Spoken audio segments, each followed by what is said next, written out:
ಅಲ್ಲೇ ಫಂಕ್ಷನ್ ಮಾಡ್ತೀವಲ್ಲ, ನೀವು ಅಲ್ಲೇ ಬರೋದು ಬಿಟ್ಬಿಟ್ಟು ಹೇಳಿ ಏನ್ ಸಮಸ್ಯೆ?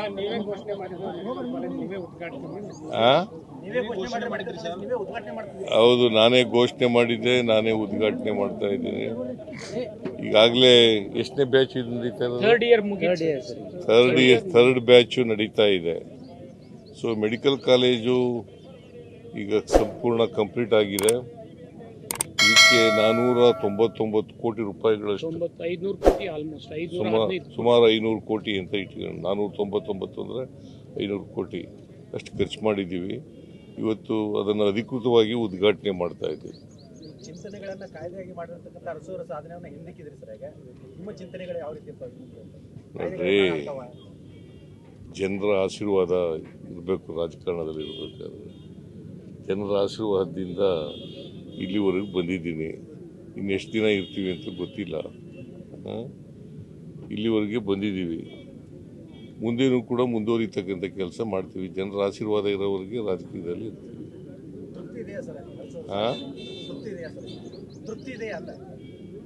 ನನ್ನ ಆಡಳಿತ ತೃಪ್ತಿ ಇದೆ ಸರ್. ಆದ್ರೆ ಬಿಜೆಪಿ ಅವರು ಹೇಳ್ತಾರೆ ಶೂನ್ಯ ಸಾಧನೆ ಸಿದ್ದರಾಮಯ್ಯನವರು ಸುಮ್ಮನೆ ಹೇಳ್ತಾರೆ. ಬಜೆಟ್ ಇದು ಬೊಕ್ಕಸ ಖಾಲಿ ಮಾಡಿದ್ದಾರೆ. ಯಾರು?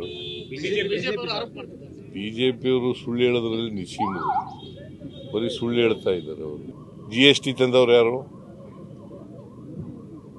ಯಾರು ತಂದದ್ದು? ಅವರೇ ತಂದದ್ದು. ಎಷ್ಟು ವರ್ಷಗಳಿತ್ತು ಅದು GST? ರೇಟ್ಗಳೆಲ್ಲ ಫಿಕ್ಸ್ ಮಾಡಿದವ್ರು ಯಾರು? GST ಕೌನ್ಸಿಲ್ ಅಂದರೆ ಕೇಂದ್ರ ಸರ್ಕಾರ ಅಲ್ಲ. 8 ವರ್ಷ ಜನರನ್ನ ಸುಲಿಗೆ ಮಾಡಿ ತೆರಿಗೆನ ಆಮೇಲೆ ನಾವು ಕಮ್ಮಿ ಮಾಡಿದ್ದೀವಿ ಅಂತ ಹೇಳಿ 24% ವಸೂಲು ಮಾಡಿ ಎಲ್ಲ ಮಜಾ ಮಾಡಿ ಆಮೇಲೆ ಮಾಡಿದ್ರು. ಈಗ ಏನಾಗಿದೆ ಅಂದರೆ ರಾಜ್ಯಗಳಿಗೆಲ್ಲ ಕರ್ನಾಟಕ ರಾಜ್ಯ ಒಂದಕ್ಕೇನೆ ಸುಮಾರು 10 ರಿಂದ 12 ಸಾವಿರ ಕೋಟಿ ರೂಪಾಯಿ ಕಮ್ಮಿ ಆಗಿದೆ ಒಂದು ವರ್ಷಕ್ಕೆ. 10 ರಿಂದ 12 ಸಾವಿರ ಕೋಟಿ. ಈ ವರ್ಷ 5 ರಿಂದ 7 ಸಾವಿರ ಕೋಟಿ ನಷ್ಟ ಆಗ್ತದೆ. ಇದಕ್ಕೆಲ್ಲ ಯಾರು ಹೊಣೆ? ನಾವು 4.5 ಲಕ್ಷ ಕೋಟಿಗೂ ಹೆಚ್ಚು ಸಾಲ ತೆರಿಗೆ ಕೊಡ್ತೀವಿ.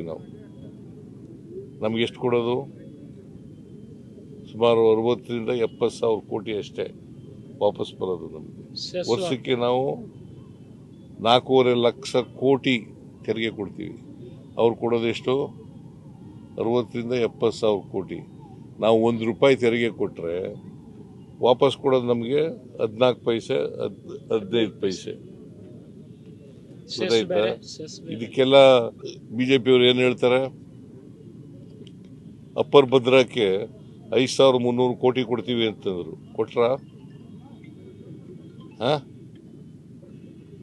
15ನೇ ಹಣಕಾಸಿನ ಆಯೋಗ ಶಿಫಾರಸು ಮಾಡಿತ್ತು 4,000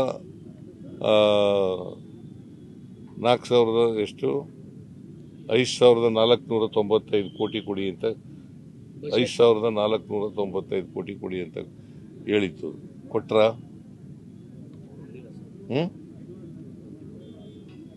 ಪೆರಿಫೆರಲ್ ರಿಂಗ್ ರೋಡ್ಗೆ 3,000 ಕೋಟಿ ಕೊಡ್ತೀವಿ ಅಂದ್ರು. ಕೊಟ್ರ? ಬೆಂಗಳೂರಿನಲ್ಲಿ ಕೆರೆ ಅಭಿವೃದ್ಧಿಗೆ 3,000 ಕೋಟಿ ಕೊಡ್ತೀವಿ ಅಂದ್ರು. ಕೊಟ್ರ? ಏನು ಕೊಡ್ಲಿಲ್ಲ, ಏನು ಮಾಡಲಿಲ್ಲ. ಅವ್ರ್ಯಾಕೆ ಮೆಡಿಕಲ್ ಕಾಲೇಜ್ ಕಂಪ್ಲೀಟ್ ಮಾಡಲಿಲ್ಲ? ಎಷ್ಟು ವರ್ಷ ಇದ್ರು?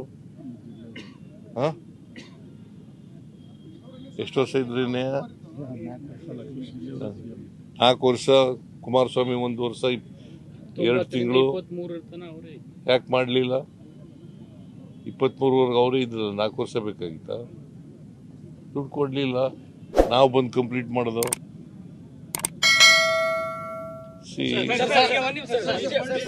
ಬಳ್ಳಾರಿ ಪ್ರಕರಣವನ್ನ ಸಿಬಿಐ ತನಿಖೆಗೆ ವಹಿಸಿ ಅಂತ ಹೇಳಿ ಆಗ್ರಹ ಮಾಡ್ತಾ ಇದ್ದಾರೆ. ಯಾರು? ಜನಾರ್ದನ್ ರೆಡ್ಡಿ ಅವರಾಗಿರ್ಬೋದು, ರಾಮುಲು ಅವರಾಗಿರ್ಬೋದು, ಕುಮಾರಸ್ವಾಮಿ ಅವರು ಕೂಡ ನೋಡಪ್ಪ, ನಿನ್ನೆ ನಮ್ಮ ಅಧ್ಯಕ್ಷರು DK ಶಿವಕುಮಾರ್ ಹೋಗಿದ್ದಾರೆ, ನೋಡ್ಕೊ ಬಂದಿದ್ದಾರೆ. ಫ್ಲಾಗ್ನ ಇದನ್ನ ಪೋಸ್ಟರ್ ಅಲ್ಲ, ಬ್ಯಾನರ್ನ ಬಿಚ್ಚಾಕ್ದವ್ರು ಯಾರು? ಯಾರ್ರಿ? ಅದೇ ಪ್ರಚೋದನೆ. ಬಳ್ಳಾರಿನಲ್ಲಿ ಗಲಾಟೆ ಆಗಬೇಕಾದ್ರೆ, ಒಬ್ಬ ಸಾಯ್ಬೇಕಾದ್ರೆ ಪ್ರಚೋದನೆ ಮಾಡಿದವ್ರು ಯಾರು? ಅಸೂಯೆ ತಡ್ಕೊಳಕ್ಕಾಗಲ್ಲ ಅವ್ರ ಕೈನಲ್ಲಿ.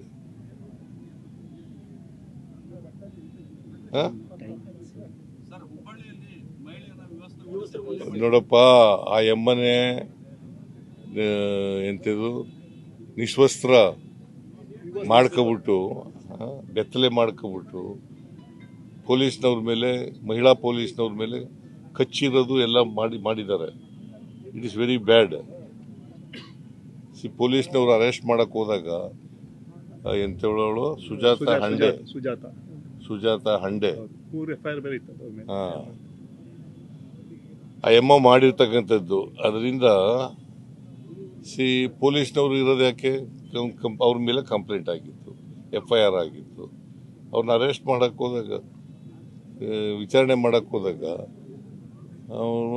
ಅವ್ರ ಮೇಲೆ ಕಚ್ಚಿ ಮಾಡಿ, ಅದು ಸುಮಾರು 10 ಜನಕ್ಕೂ ಹೆಚ್ಚು ಮಹಿಳಾ ಪೊಲೀಸ್ನವ್ರು ಇದ್ರು, ಅಂಥದ್ರಲ್ಲಿ ಮಾಡಿದ್ದಾರೆ. ಸೊ ಅದರಿಂದ ಕಾನೂನನ್ನ ಯಾರು ಕೂಡ ಕೈಗೆ ತಗೊಳ್ಳಬಾರ್ದು. ಕಾನೂನು ಕೈಗೆ ತಗೊಂಡ್ರೆ ಅವ್ರ ಮೇಲೆ ಕಾನೂನು ರೀತಿಯ ಕ್ರಮ ತಗೋಬೇಕು.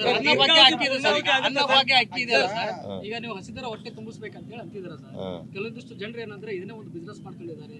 ಟನ್ ಗಟ್ಟಲೆ ಏನಂದ್ರೆ ಬೇರೆ ಬೇರೆ ರಾಜ್ಯಕ್ಕೆ ಸಾಗಿಸ್ತಾ ಇದ್ದಾರೆ. ಕೇಳಪ್ಪ, ಇಲ್ಲಿ ಕೇಳಯ್ಯ, ಇಲ್ಲಿ 10 kg ಅಕ್ಕಿ ಕೊಡ್ತಾ ಇದ್ದು, ಅದಕ್ಕೆ ಈಗ 5 kg ಅಕ್ಕಿ ಕೊಟ್ಟು ಇನ್ನು 5 kgಗೆ ಬೇರೆ ಪದಾರ್ಥಗಳು ಕೊಡಬೇಕು ಅಂತ ಮಾಡಿದ್ದೀವಿ. ಸಕ್ಕರೆ, ಉಪ್ಪು, ಬೇಳೆ, ಎಣ್ಣೆ ಇವನ್ನೆಲ್ಲ ಕೊಡಬೇಕು ಅಂತ ಮಾಡಿದ್ದೀವಿ.